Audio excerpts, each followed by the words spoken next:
இயேசு அவர்களுக்கு பிரதித்திரமாக, ஒருவன் உங்களை வஞ்சிக்காதபடிக்கு எச்சரிக்கையாயிருங்கள். இந்த கடைசி நாட்களில் அநேகர் வஞ்சிப்பாங்களாம். வஞ்சிப்பாங்க. ஆனால் நம்ம கண்கூடாவே அநேக காரியங்கள் தேவனுடைய நாமத்தை தூஷித்து தேவனுடைய ஜனங்களை வஞ்சிக்கிற கூட்டங்கள் அநேகம் எழுப்பி விட்டது. அதான் கர்த்தர் சொல்கிறார், கடைசி நாட்களிலே இப்படி வஞ்சக கூட்டங்கள் அநேகம் எழும்பும் என்று சொல்லியிருக்கிறார். வஞ்சக கூட்டங்கள் எழும்பி விட்டது. கடைசி நாட்களின் முதல் அடையாளம் எழும்பி விட்டது. அடுத்து, ஏனெனில் அநேகர் என் நாமத்தை தரித்துக்கொண்டு நானே கிறிஸ்துவன்னு சொல்லி அநேகரை வஞ்சிப்பார்கள்.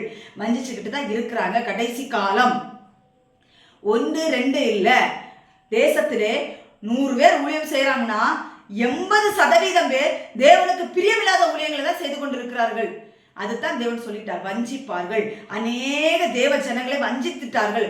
ஊழியம்ங்கிற போர்வை போர்த்தி கொண்டு தேவனுடைய ஜனங்களை வஞ்சித்து கொண்டிருக்கிறார்கள். ஏன் என்று நான் அதை சொல்லுகிறேன் என்றால், என் நாமத்தை தரித்து கொண்டுன்னு சொல்றாரு ஆண்டவர்.